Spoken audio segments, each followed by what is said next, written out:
Welcome back at noon. A bill is making its way through the Illinois legislature that seeks to block local school districts from using Native American names and mascots. One superintendent explains the meaning and heritage behind his high school's name. 5 on your side's Holden Kerwicki has the story from Mascoutah. In the town of Mascoutah, Our town is named after the Mascoutah Indians. their pride in their Native American heritage is on full display at every sporting event. The Indian mascot and the heritage that we have here in Mascoutah runs deep.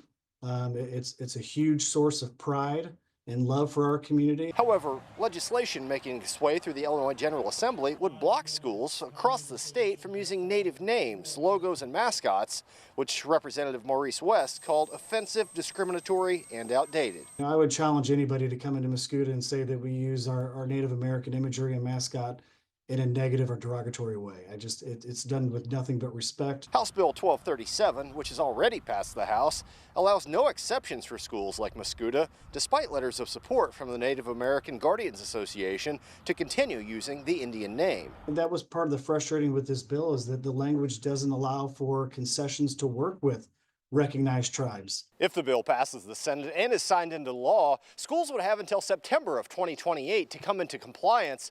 However, Mascoutah Superintendent Dave Dietz says that would cost his district at least $2 million. That could be for teacher salaries, for curricular resources, to benefit our students. Instead, it will be changed for uniforms and changing our mascot.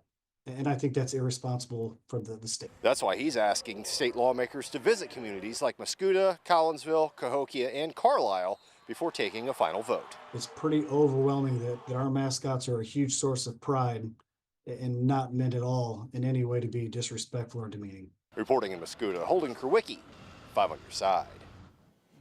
District leaders in both Mascoutah and Collinsville are encouraging people to share their thoughts on that issue with their local elected officials. For more information, just look for this story on ksdk.com. It's under the As Seen on TV section.